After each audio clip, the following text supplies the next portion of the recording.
for 30 minutes. I know we're going to be speaking for an hour, but after 30 minutes, I'm just going to check in and just see if you have any questions. You can certainly ask questions throughout the presentation, but also just to kind of trouble the waters. If there's anything that you want to problematize in my presentation, I welcome that kind of feedback. So I want to start off by giving you an agenda. This is what I think I'm going to do. I hope I can achieve that. So I'm going to start talking a little bit about my background. For those of you who are in my math ed workshops, this is going to be a little repeat, so I apologize. And then I'm going to talk about the colonization of Mars and my girlfriend, Dr. Jameson. And then I'm going to talk about who succeeds in being a STEMmer, or who is perceived as being successful. And I'm going to spend a fair bit of time talking about the culture of STEM. Yeah, thank you. I hear you. And the impact of that culture on students of color. The consequences of being racialized. And then I'm going to problematize resilience, this kind of, we love to tell stories about particularly young Black boys who came from low-income, single-parent communities and pulled themselves up by their bootstraps. I'm going to talk about why that's problematic. And then I'm going to talk about kind of what first steps are if you want to engage in anti-racist praxis. What does that look like? And then hopefully, I really want time for some Q&A to engage with you all. All right, so I'm going to start by talking about my experience. I went to a historically Black college. Any other HBCU graduates? Woo-hoo. All right now, love it. And I was cussing my HBCU out at the time that I went because it's under-resourced, and as a result, you go through a little bit of trauma. But what I didn't realize until after I graduated is that I was able to learn in a space where my cultural and racial identity was always being affirmed. So 50% of my teachers in my engineering field were Black. And I never had to worry about proving myself against my Blackness. Now, there was some gender dynamics where I felt that gender was an issue because I had no Black teachers, female Black teachers, but in terms of my racial identity. And I realized how fortunate I was to have that opportunity. And sometimes when we try to get our children to pursue these, what we consider top-tier institutions at predominantly white universities, we need to think about these things holistically. It's not just about their academic identity. It's also about their personal and racial identity and how those operate in what can be considered somewhat toxic spaces, right? And then I went to go work in my engineering career, and I was miserable. And I couldn't figure out, I wasn't supposed to be miserable because nobody in my community was miserable for me. They were very happy for me. I had achieved the American dream. So I felt guilty about being miserable. I felt really guilty about that because this was what I was supposed to do according to, my community and my professors. So two things were happening. No one really looked like me where I was working, or really kind of affirmed the ways in which I wanted to be a product manager, with including issues of social justice, issues of racial justice. And then the other thing that was happening is that when I thought about my short-term goals, they were very much aligned with goals, typical goals of STEM careers. But when I thought about what I wanted to do long-term, particularly like the students I interview, when you ask them, what do you want to do 10 years from now?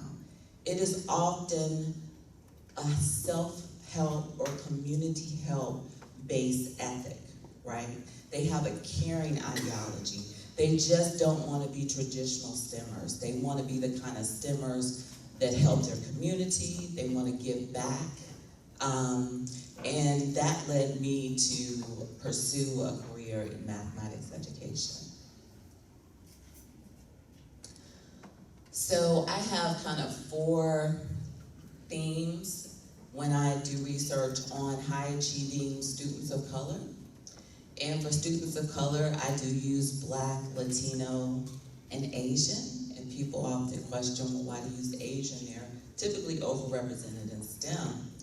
Well, you can be overrepresented and still face forms of marginalization. I mean, just think of slavery, where Blacks in some communities were considered populationally overrepresented, but we were certainly marginalized. And I think the marginalization of Asian students has gone underreported. They actually face the highest rates of what I'm going to talk about later, imposter syndrome, imposter phenomenon. So I use kind of 4 major buckets. The first thing I focused on when I talk to these students doing qualitative interviews, and I've just recently done a national survey of Black and engineering doctoral students across the country. I like to expose how race and racism operates for that particular group, knowing that some students, race isn't really salient to them. And this is a direct result of it is not because they don't feel good about being Black, overwhelmingly with my interviews. It's more of a result of being always tracked in classes where their peers don't look like them, you know, from the K to 12 level. Always have opportunities where they're the only one, and they don't get an opportunity to develop a salient racial identity, right? That's just a small sample.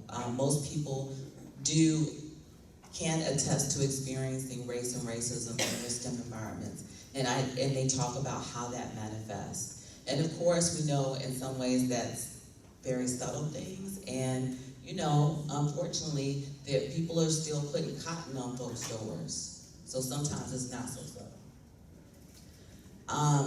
But how they respond, you know, there's a lot of work that talks about stereotype threat. So when someone is being primed that their race may be a factor in terms of their test scores or other outcomes, the stereotype threat suggests that there is a decrease in performance.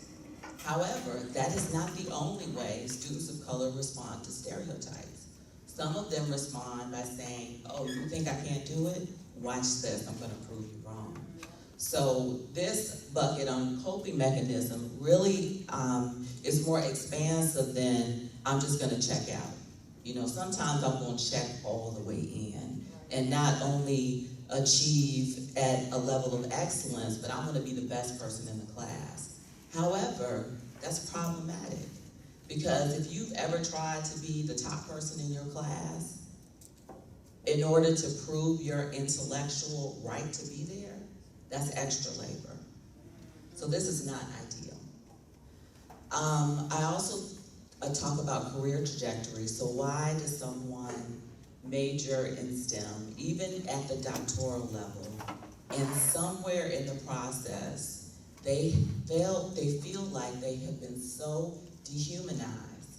And these are the ones who are quote unquote making it, that they decide they want to do anything other than STEM, right? So I want to understand what kind of toxic process are we putting, particularly our students of color, through, that they actually quote unquote make it to not make it, right? And this one, the mental and physical health, had no idea this was happening. I thought I was going to be hearing lovely, rosy stories about, you know, my achievement and, you know, and my resilience and my teachers and my mentors, and I do hear that. But when I asked, tell me about a time that you felt like you were treated unfairly. Tell me about an experience that made you feel that you wanted to question your ability to succeed. These same bright, talented students literally break down. And then they tell me about things like fibroids, 19-year-olds, fibroids, miscarriages, depression, anxiety, panic attacks, being hospitalized, being in the hospital and their advisors still seeing them work, right? and just a lack of understanding of some of the costs of success. So when we talk about who succeeds in college, no one is really surprised when I say that only 20% of Black and Hispanics who enroll in science and engineering actually end up graduating. You know, people look at me a little cockeyed when I say, well, actually only 32% of white students also fall into this category. And people fall out of their seat when I say that the students in the Asian community who begin college, only 40% of those graduate. So you have 2/3 of all students who enter the U.S. colleges in science and engineering who are not, who will change their majors or who will drop out. So STEM is not really serving the communities that they want. I mean, I know we have appearances that something is happening, but there is a horrible attrition. So, you know, I'll argue later in the presentation that STEM needs a makeover because something is wrong, right? So often people say, well, students are just underprepared for the rigors of STEM. That's what it is, right? Because we all like these quick fixes. We want to change the students, we don't want to change the institutions, right?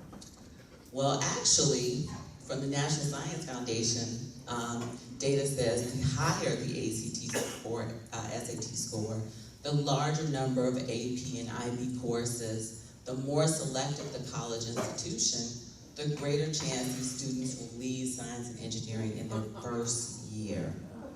So not only are folks exiting, our quote-unquote best and brightest from K-12 are exiting STEM. Can anybody conjure why that may be? Might it be the pressure that at that point it's been so much pressure of preparing for the SAT to get a good score, to take these AP classes, to get into the best college, to go through the best college, and then it's just like, you know, maybe I just want to do playmaking. I'm tired. A sense of exhaustion. Yeah, maybe it's a exhaustion. That is one of the reasons, but that is not the main reason. But that's a really good point. Anyone else?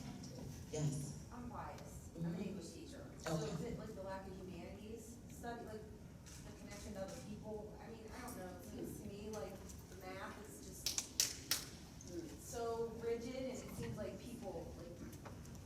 It's an ongoing problem that we don't see the humanity in STEM. And there's a lot of humanity in STEM. There's environmental engineering. There's even social justice engineering. But often in your freshman year, you don't see it.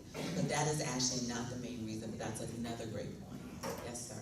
Maybe they're so used to being the best student where they were that once they start and they struggle a little bit, then they feel like they don't want to do anymore because they're not. That's it. Thank you. Yeah, that's it. So you're taking your best and brightest students who have never got anything less than a 90. And if they did, they made up the test because they begged their teachers. You know, it's not just they get the good grades, but they have these relationships with their teachers that they can get away with certain things. And then once you get to college, you know, a 50 is a 50 is a 50. And they've never gotten a 50 before. And they freak out and say, what can I do where I know I can be affirmed academically? And they end up switching their major. So that is the biggest reason. You had a question? Yes. When I went to college a couple years ago, more than a couple years ago, there was this perception that your freshman calculus classes, your freshman chemistry, anything that had to do with freshmen were usually overpopulated. And there was a move, or like a perception, that more than half of the students were going to fail those courses anyway. I went to a smaller school, but my sister went to one where she sat with 450 freshmen in a calculus class, and she failed. She dropped out of her engineering courses. But, like, is that still true? Is that still, like, are we still, like, putting people in a situation where we want more than half of them to fail? Yes, unfortunately we are. Anytime you go into a class and the teacher says, look to the left, look to the right, one of you won't be here. We need to figure out what's wrong with this class and possibly what's wrong with this teacher, right? Because we're not trying to set up our kids for failure, particularly in a field that is so in need of diversity, right? Yeah, but unfortunately it still happens. It's tragic. So I want to talk about my girlfriend, Dr. Jameson. She's actually my girlfriend in my mind. So. But the reason why I say that is that back in 2013, I went to this conference called Race in Space. And have you ever just heard someone talk and you were like, wow, we could be best friends? You know, that is the kind of connection I had with her. You know, I just felt her presence. I felt, you know, her warm spirit. But one of the things that she was talking about in terms of diversifying STEM is that we're basically pulling from 50% of our talent pool in our population, mostly white and some Asian, and I want to say some Asian, not all Asian populations, that we're pulling from, and that it's actually hampering the type of innovations that we as a country can produce, because we're only pulling from half of our creativity, right?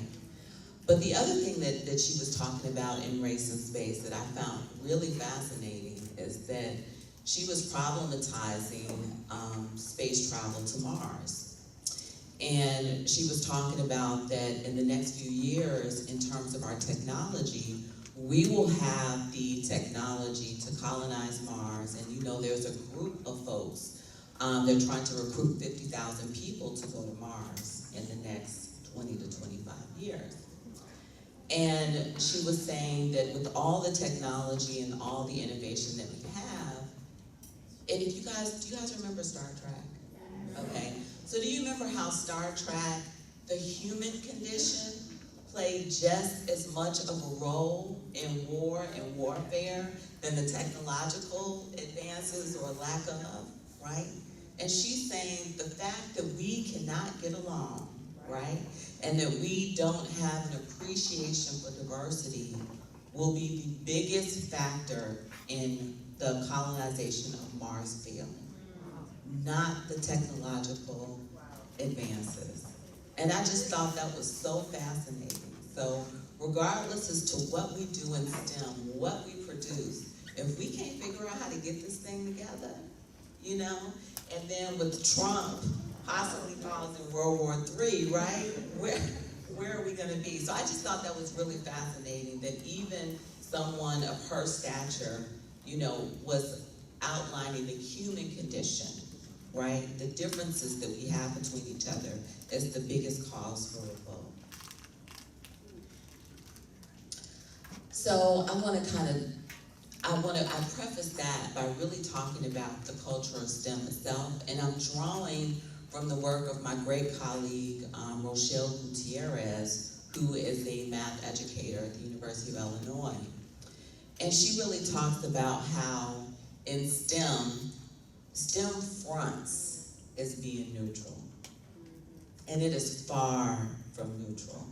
Even when we think about historically, you open up a math book, and we know historically mathematics originated from several parts in Africa, not just Egypt, right? But when we look in our math book, what do we typically see? Right, exactly. And we don't understand about the stolen legacy of mathematics and mathematics development that happened then. So, you know, and it's also saying that if I major in STEM, and students often say this, I won't face racism because the algorithm and the answer is an algorithm and an answer. And they don't understand how racialism operationalizes itself in STEM places and spaces, right? And also the primary motivation for STEM, so you know, when we got the first science department on the college level, the first biology department, it was for warfare. STEM was made mostly for white males who were going into military type occupations, right? So this is the historical analysis. And many of the innovations and products that you have today were first tested out in our military system, created and tested And STEM often tells you, you know, if you enter this space, you need to leave your background, your culture, your gender, your sexual orientation, your religious preference if it's not Christian, and come in as a white, male, slim, able-bodied, Christian male, right? So where does that leave the rest of us? Out the door. Right. And I would also say it's toxic for white males. And then for folks who either leave or stay, there's a residue. There's some weight to doing this work in this kind of white supremacy type space, and you don't heal. So either you make it and you don't heal, or you drop out, or you change your major and you don't heal. So I talk to audience across the country, and people will come up and tell me about their experiences when they dropped out, and they are still emotional. I mean, this was like 25 years ago, and they still talk about it as though it happened yesterday. So there's a lack of healing, and then there's also kind of a way that we position folks who don't make it in STEM as inferior, right? So we need to really change that. And I often talk about, well, why is STEM superior to humanities, right? What is it about STEM that makes it superior? It has no basis for it, right? And I often call it fields of unearned privilege, where STEM is privileged to, now that we're starting to understand that if we don't have STEM and we don't have philosophy, or we don't have anthropology, or we don't have psychology, the STEM actually suffers because of it, right?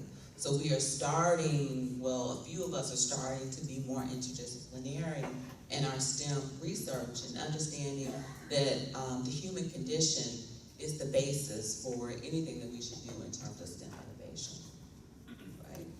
And then the messages that we send for STEMers that, you know, we want to be China, we want to be the superpower.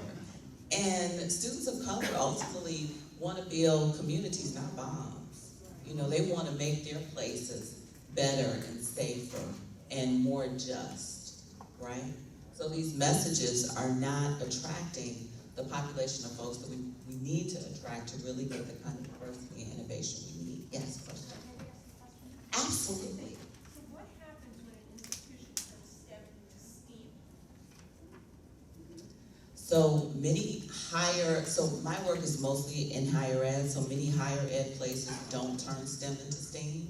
They actually look down on the arts, but I am so encouraged by the work in K-12 where they are turning STEM into STEAM. However, if art is still not culturally and racially affirming, we end up just getting pretty pictures, and it still maintains that kind of Eurocentric, basis. One of the things that I've been very encouraged about is Afrofuturism, right? So kind of black sci-fi, and I think there's other fractions for other ethnicities, but particularly Afrofuturism. Kids often say, I have never seen a black family in the future. So, you know, when you look at these futuristic, sci-fi channel, there could be a black person, thank God for that, right? But there's no black family, and Afrofuturism answers that question. So when we say STEAM, we need to say art plus cultural affirmation, right? Great question. Any other questions? Okay. So the culture of many STEM departments. And I think it's important for you to know as K-12 educators, when we're asking, there's a big promotion to get students of color into STEM. We need to let them know where they're going, right? We need to let them know. So there is my dissertation advisor, Dr. Danny Martin, talks about this racialized hierarchy of ability in mathematics education, and we can certainly apply that to STEM fields, where Latinx, Native American, and blacks are on the bottom, and actually Asians are on the top. Now, Asians being on the top facing model minority myth is also problematic, right?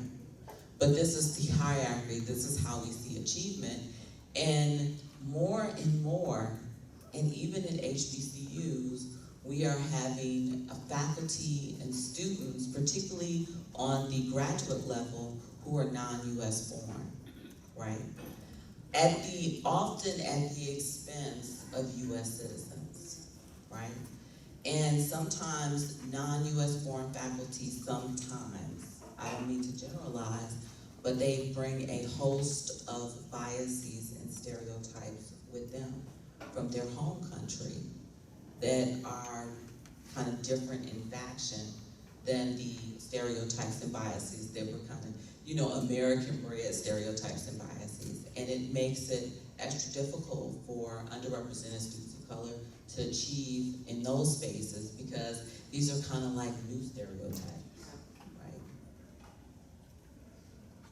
And STEM departments are known to be cutthroat. Like you're supposed to stay up all night, right? You're supposed to not get any sleep. You're supposed to hide and hoard any old test that you have, right? This is like built in the culture of STEM, and this is problematic. So you can't get much innovation if you don't work together, right? So how does all of that impact the experiences and outcomes of students of color? And I want to make a nod that even though I'm talking about students of color, I'm well aware that there are other populations that are marginalized. People with disability, there's also women, but particularly women of color. When we say students of color, we just bucket women in there without understanding the intersectionality between racism and classism.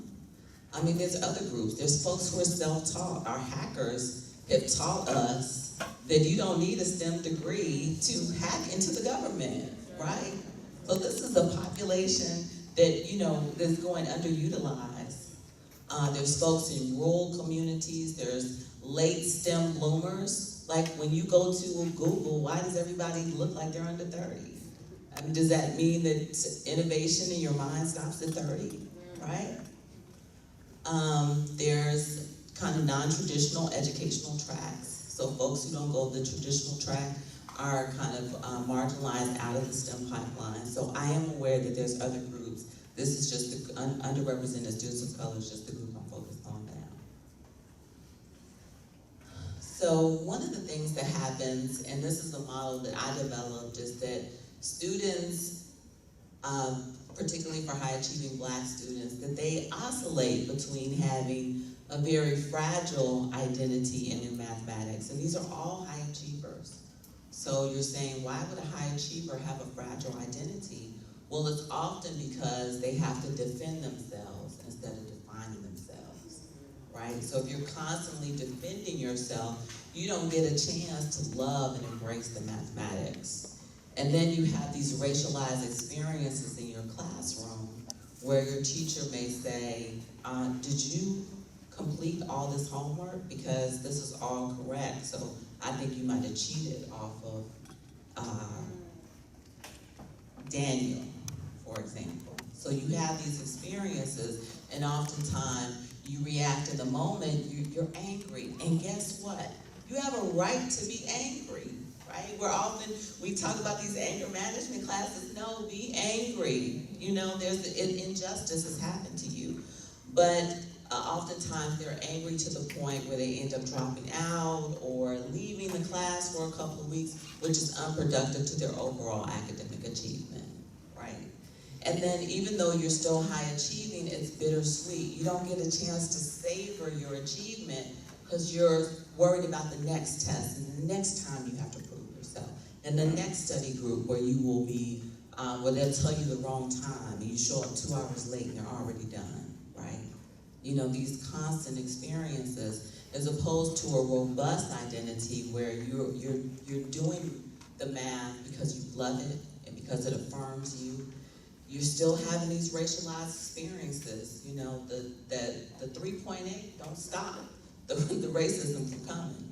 but you have more clever ways of operating. So instead of, oh, that's my 30-minute time. Change it, put more time. Okay. Yeah, and we're having a good discussion. People are asking questions, so I feel comfortable with just kind of moving on. And then your outcome is more affirming. You know, it helps to build a stronger, healthier STEM identity when you feel affirmed. So that's something that's happening as an outcome. And then we have this thing that people have been talking about a lot called imposter syndrome, right? And I want to say that syndrome is kind of how they describe it as a psychological disorder or abnormal condition. I really want to preface that, where it's something that's in your head and you can do something about it, right? That is how it is positioned to many college students. First year freshmen that come in, they want to tell you about imposter syndrome. Like, you're going to start feeling all these things, but it's in your head. It's in your head, right? And I'm saying, I'm not here to argue that everybody doesn't experience a little imposter syndrome, but for students of color, it's on steroids. And I'm going to explain why. There are cookie cutter solutions to kind of ridding yourself of imposter syndrome. I've heard of an exercise where you breathe 10 times and you're not supposed to experience any more imposter syndrome. I've heard about yoga. And, you know, just really building your own self-confidence and just saying, you know, I'm not perfect. I don't expect to be perfect. And the one I want to problematize really is to change your thinking, that you do belong here. Because imposter syndrome says you're feeling like you're a fraud, even though you're doing everything traditionally to not be a fraud, right? But you're still feeling fraudulent in that space. And it says, well, change your thinking about that. And I'm going to argue, well, what if your thinking is right, right? What if you are made to feel like a fraud, right? So with imposter syndrome, we leave it up to the student to change their thinking, and we leave the institution as it is. So I want to argue that maybe these students of color, and they are students of color, other marginalized individuals, are positioned as imposters, particularly if you're in STEM departments where you have no sense of belongingness. It's a racially toxic environment. Even the sheer numbers, even walking down the hallway and looking at the faculty and not seeing anyone look like you can be racially toxic. So no one has to come up to you and say, hey, you don't belong, right? So just the structural nature of how racism manifests in STEM departments is toxic. And then often, if you don't do as well, and you know, nobody does great in engineering. I mean, there's always these ebbs and flows. It's natural. We need to start teaching students that there's ebbs and flows to this. As a matter of fact, tech companies don't even want to hire the 3.8 person because they assume that they cheated, right? They want to hire the 3.2 to 2.8 because they understand that there's ebbs and flows in STEM, right? But if you're a student of color and you don't do well, you often are made to feel that you can't do well on the next test, right? And if you look at, engineering faculty, you'll see why so many people of color do feel like imposters. Only 2.5% of all engineering faculty are Black. And this has been stagnant for 10 years now, right? And you know, for some students, you have to see what you want to be, and you don't see it. Only 4% only 4% Hispanic. So again, I argue, what if it's just not in your head?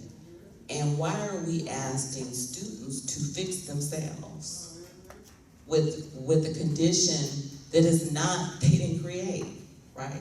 So we didn't create this environment, but the kind of self-help strategies. And I mean, do you guys teach imposter syndrome on the K-12 level? Okay, good. If you do, teach it. Exactly. That's right. That's right. So whose job is it to fix imposterism? You know, particularly for students of color. So we need to ask ourselves that. And like I said in the beginning of my presentation, being racialized and feeling these racialized experiences, particularly when you're trying to do something like get a college degree or graduate from high school, it's not just a feeling. You know, people say, well, you know, you're just too sensitive, just get over it, right? And it has real consequences for stress, anxiety, depression, etc. And the way I'm talking about it is it's part of a larger racial residue that we carry. So just imagine me with all of these weights of being racialized that I carry with me every time I walk into an academic space.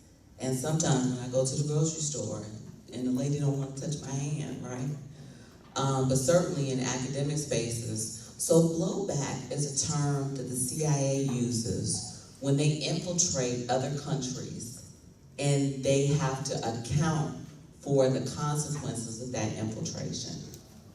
And so me and my colleague, Lasana Kazembe, who's at the University of Indianapolis, we talk about racial blowback. So the consequences the students pay for being racialized. So the racial microaggressions, the racial stereotypes, the feelings of tokenism.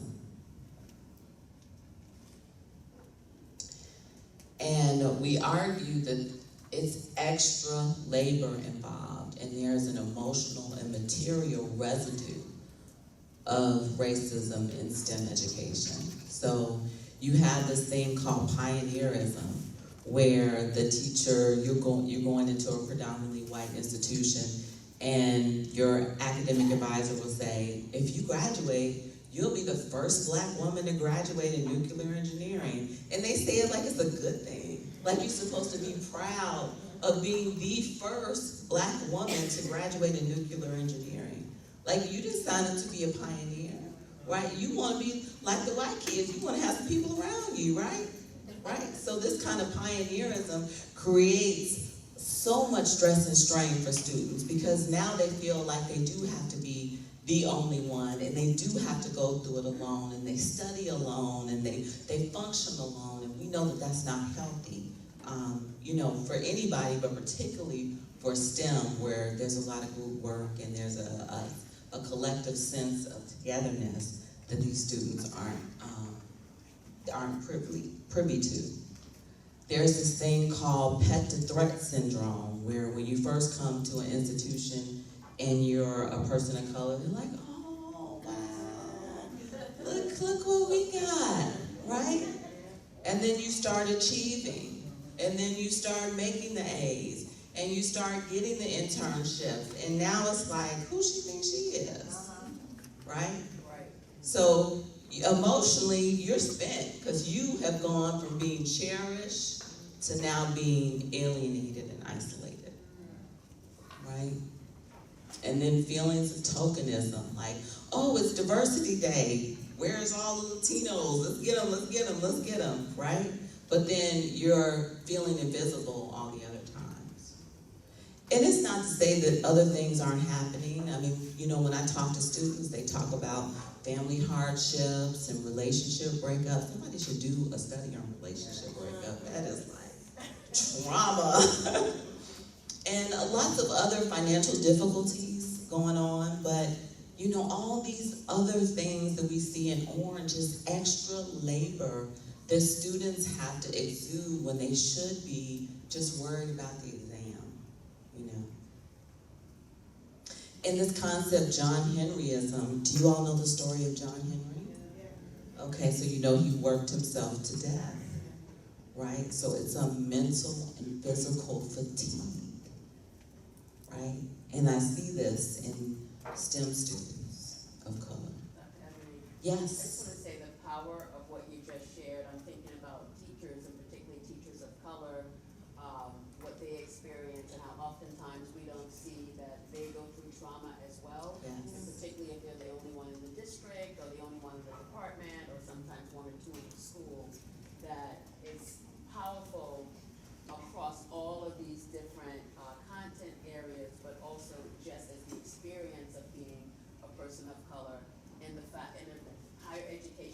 well as in the school system. So, thank you for this. Oh, I'm sure this can apply to many, many different groups, right? I mean, my own life, you know, even as I talk about this, like I know the strategies, I know not to be stressed and strained. I go roller skating, you know, but I even feel it too, right? So I have to manage that.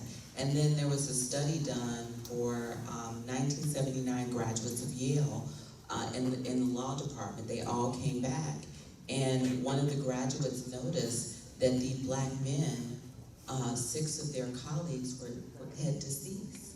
So these are lawyers, these are high achievers. So sometimes you don't even know what this stuff is doing to you, the long-term effect of being in a highly racialized environment like many lawyers are. And, you know, they attribute it to John Henryism, because they lived in the same communities with their white counterparts. Their kids went to the same school. I mean, they had a good living, so we think that kind of class mediates this stuff, but it doesn't. It doesn't. But thank you for your point. And so racial blowback is the stereotypes, is the microaggressions. But what are the consequences, right? So the consequences are something that my colleague William Smith calls racial battle fatigue, where you just get sick and tired, right, of being sick and tired, and develops a mental and physical kind of wear and tear on your body, on your spirit, right? So when you see some kids and they just look spent, you know, you need to ask them, what have you gone through racially today, yesterday, last month, you know, and the buildup of that. And then you have the kind of, as a result, students often feel like they have to devalue their authentic identities, particularly their racialized identities. So they do things like a Latina removed her Cinco de Mayo tattoo because she looked phenotypically white, but the tattoo kind of outed her. And it's not that she didn't want to be Latino, she just wanted people to stop asking her, is her father a gardener? Is she pregnant? Is her brother in a gang? How many people live in her house? Etc., etc. The perpetuation of those stereotypes. So often when we see people and they look like they're assimilating, they're often using it as a strategy, not, they haven't necessarily embodied the ideology.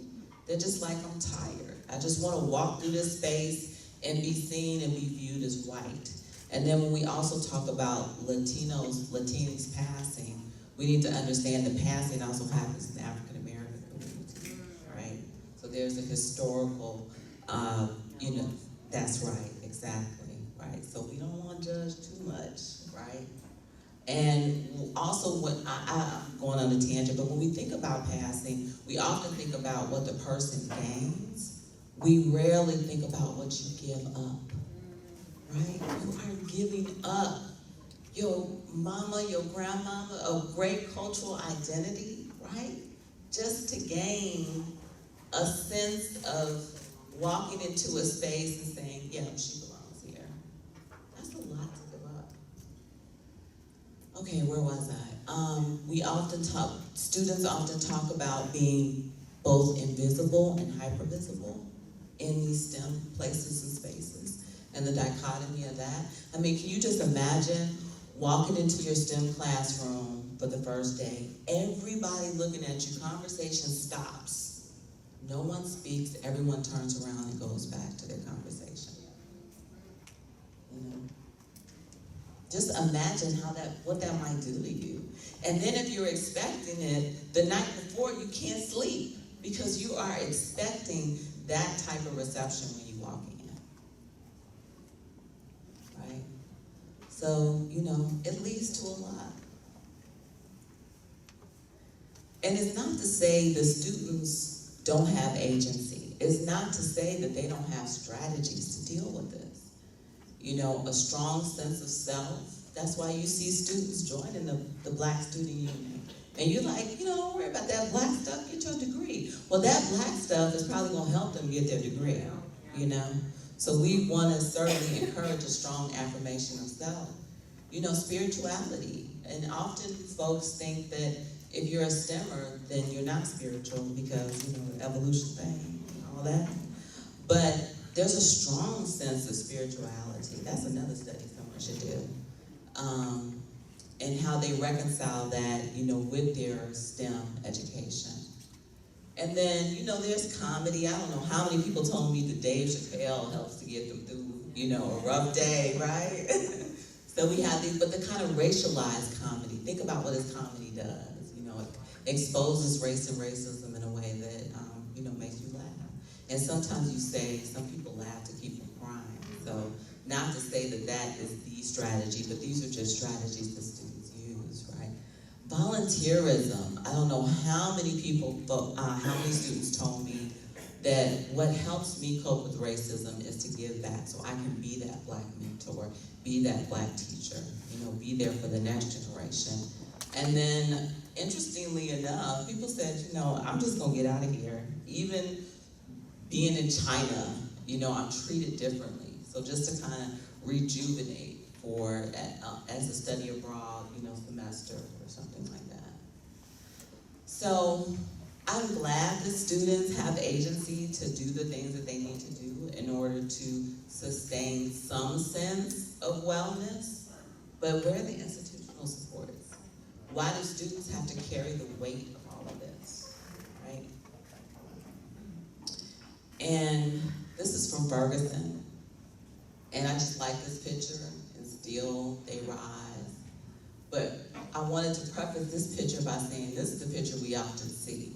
Now, I just grabbed this off of Google Images, so if your family is up in here, no diss to them. But I grabbed this because it was part of a story about these Black boys who had come from these horrendous conditions. They shouldn't be here, right? And we love to tell stories like this, right? Where folks who have a host of disparities that are placed upon them rise up to the occasion and become graduates. But I want to say that sometimes this whole adjusting to injustice, right? How far can you pull your bootstraps? When your boots broke 5 years ago, You got flip-flops? that's it. That's it. I don't like some conceptualizations of grit, resilience, perseverance. Again, putting the onus on the student Right. to do what it takes, right? And you're homeless, and we're celebrating that. Well, maybe we should work on him not being homeless, right? Why can't he just be regular resilient, like us, that go home to a house at night, right? Why do they have to be all extra, right? Why do they have to be gritty? Just suck it up, just grit your teeth, right? Again, it's easier to choose to change the student than to change the student's conditions, right? So I think we, and there's some definitions of resilience that I do like, so I'm not demeaning the entire concept, but I'm just saying we need to problematize this, right? And the emotional energy that it takes to go to school while homeless, right? Or to go to school when you ain't got no lights on and you didn't eat breakfast. But we want to reward you, and we want to tell your story. First of all, I don't need you knowing I'm homeless anyway, right? That's your narrative. That may not be my narrative. Right? I may not define myself as a homeless student or a student whose lights are on, right? But you're defining that for me because you like to tell these feel-good stories. Also, Black boys beating on drums. Like if I hear another story about Black boys beating on drums and how that is a pathway to success, I'm gonna pull my hair out. That was a tangent, sorry. Okay, so for the teachers, kind of what do we do in the meantime while we're trying to dismantle some of the structures of racism and sexism that exist? And I'm drawing from the work of one of my colleagues who is at Vanderbilt with me, who wrote an article about tackling racism as a wicked public health problem, enabling allies in anti-racist practice. And remember, I told you I'm interdisciplinary, so I can't just draw from STEM education, because STEM education doesn't have all the answers that I need, right? And he talks about how kind of teachers can develop this anti-racist framework for approaching STEM education and social justice. And one of the things he says is that, you know, we need to understand that there's organizations out here. So you don't have to like equip yourself as a one-person army, you know. Like, I'm gonna be the soldier for social justice. There's Teachers for Social Justice, there's Crossroads, anti-racism organizational training. There's things that you can advocate or that you can get your administrative leaders to advocate on behalf of the school to have these kind of instructions and networks built in the educational or professional development. So you don't have to kind of go out and be a one-person warrior, which I often hear, you know, when I talk to groups like this, like, I want to do something, but I feel very isolated, so you don't have to do it on your own. There's organizations that exist. You know, we've been taught wrong. And I'm saying we as in everybody in this room, right? I'm not talking just to the white people. So we need to kind of decolonize ourselves, and one of the ways that we can do that is by reading stuff like Howard Zinn that offers the people's history of the United States. So, I mean, I'm still learning stuff every day. I know nothing compared to what I should know. So I have to continue to work on myself and work on the decolonization process. It's a lifelong process. And then we need to take that work, and I'm using Rich Milner's text, Race in the Class, about poverty using a critical race theory framework to really analyze that how does that impact me as a teacher? What is the teaching context to that, right? And then phase 3, we kind of integrate that into either some activism or some teachings in the classroom or some other pedagogical curricular changes that we can make in the classroom, right? So we need to educate ourselves. And when I talk about structural analysis, that we need to understand that this is just not a few bad actors. Okay, and if it was just a few, if we could just get rid of these few bad apples, we'd be okay. No, this is embedded within the founding of our society. It is embedded in the practices and policies, so no one has to come up to you and make a quote-unquote racist statement for you to feel structural racism, right?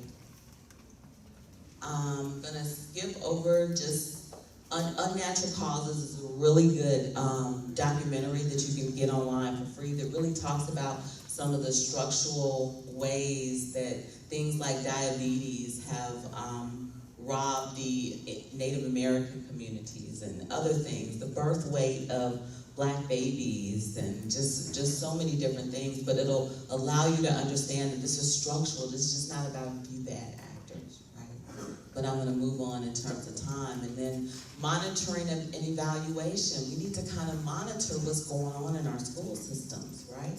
And evaluate how does that impact what's happening in our particular school. So the Department of Education has a civil rights data that talks about racial disparities in school, and they have some great ways that you can kind of evaluate the data and then compare that data to your school. But I just want to say something that, for example, Black children represent 19% of preschool enrollment, but 47% of them receiving one or more out-of-school suspensions, right?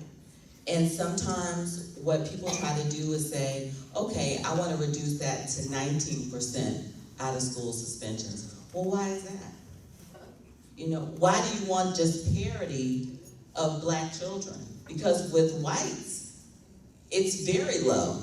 So whites could be like, I'm making something up, so don't quote me on this, 13% of all preschool children, but 2% of the suspensions.